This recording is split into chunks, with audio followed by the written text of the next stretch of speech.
For most composers, the creation of a new piece of music requires some sort of collaboration.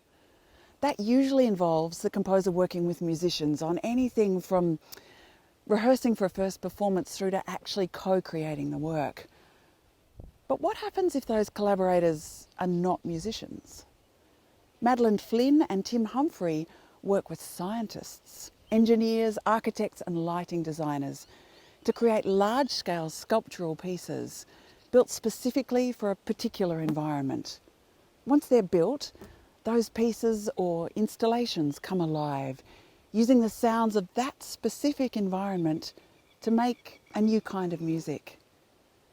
Their latest work has emerged from the landscape here at Bundanon, a rural property in New South Wales, traditionally owned by the people of the Darawal and Doorgul language groups, where all sorts of artists come to develop ideas and make art.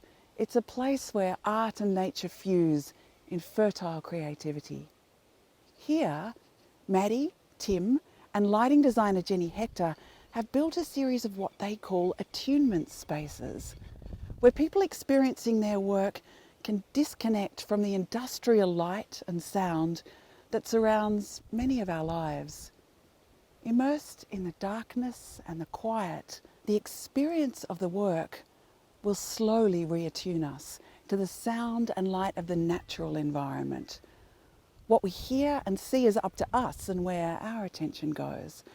And at that point, another layer of collaboration is created between artists, nature, and audience. Maddie, Tim, and Jen's work invites us to listen differently, to hear music where perhaps we thought there was none.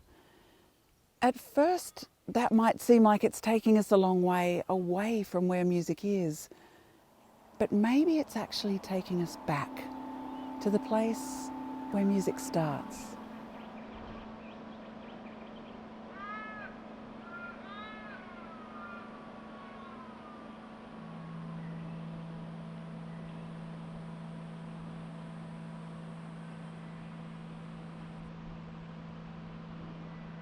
The collaborators, the three of us, Jen, Maddie and myself, have worked together. We've encountered each other for quite a number of years, and in talking and in working on some projects, it emerged that we had a common concern about the issue of spectacle, the issue of things being loud and bright. How much do they need to be loud and bright, given the circumstances that we all find ourselves in today? And I think pointing towards valuing the things which go unseen and unheard, I think is at the core of what DarkQuiet means.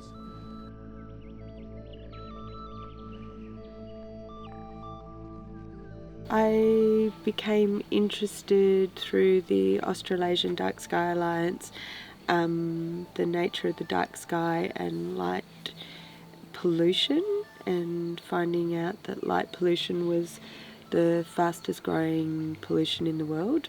There's also a problem with sound pollution, and we wondered not only could we possibly try and make work that was less impactful on the environment and on ourselves, but maybe reframe how our mediums get used and reframe the spectacular and try and create some work that had a new spectacular, hence DarkQuiet. I feel that this unfolding continual process of what arises up and what becomes important. Definitely over the last 10 to 15 years, I've had a series of things that are really important to us about thinking about the impact of our actions, whether that's within a small group, whether that's within a much larger group. And of course, forefront of that is thinking about climate emergency and what that means as an artist. So, DarkQuiet. DarkQuiet comes from, I guess, that long sort of situated practice, and it also comes from this really beautiful connection we have with Jen Hector.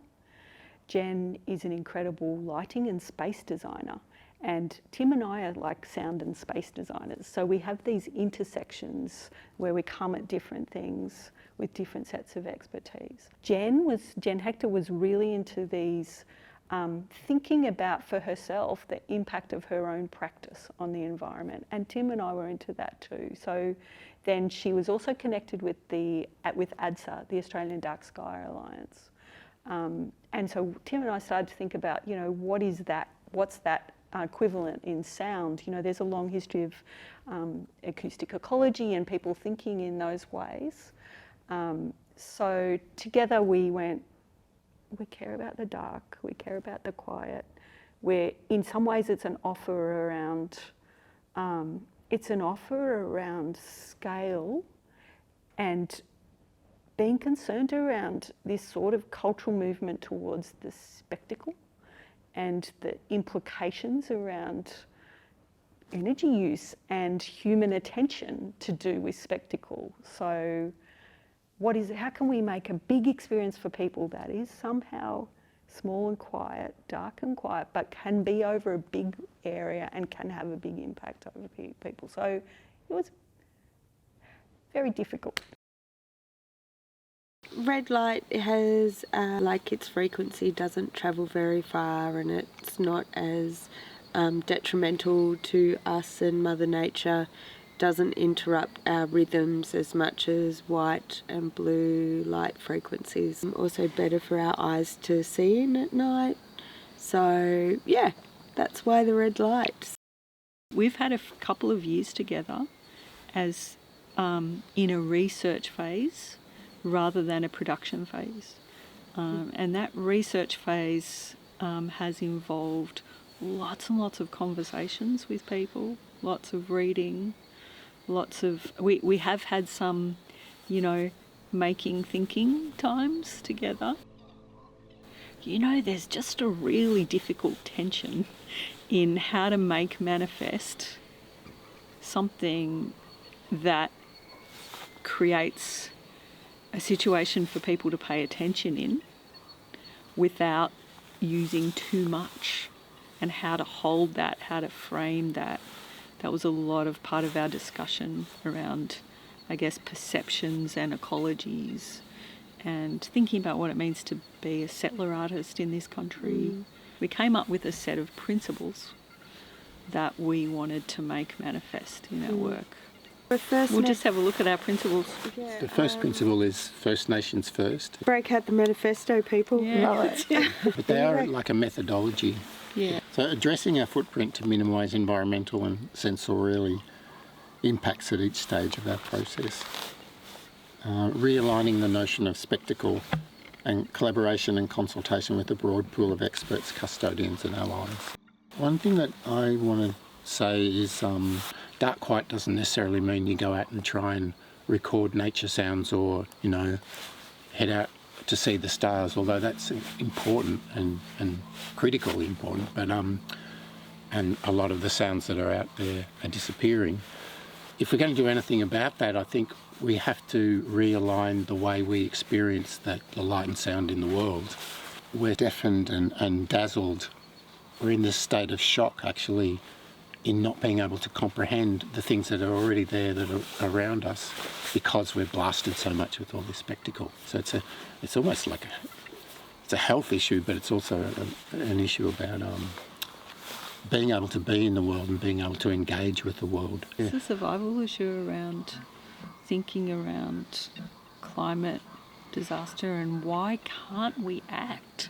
Why as cultures are we not acting? And I think maybe that bedazzlement, that sort of a lot of attention, a lot of things happening, a lot of inputs, freezes us, and that we can't pay attention to where we are and we can't take on something bigger. One thing that I've been really thinking about for sound and climate change and implications of temperature change is that sound travels differently in different temperatures, so in different densities. So a set of communications like are happening out here now that are possible because of the sound travelling through space. Change. Sound travels further in cooler temperature. And so as we are changing those environments, then we're changing the possibility for communication, for non-human and human communication in the world. I think it's inviting people to attune themselves in a different way. So to try and shed some of that dazzlement and be invited into a different way of experience, light and sound. We arrived at this phrase, attunement zones, because we were thinking about creating spaces for people to be attuned to. I guess we made a considered decision about orientation, and then we thought about the time that you might spend and the approach that you might have and what sort of kind of phenomenal space that might put you into when you go into it. And so we called that attunement, so that then you become alive to the country, I suppose. Of course, cork is a fantastic acoustic technology, which even if you have a sheet of it next to you and you go next to it, it'll have an effect on how you're perceiving the sonic landscape.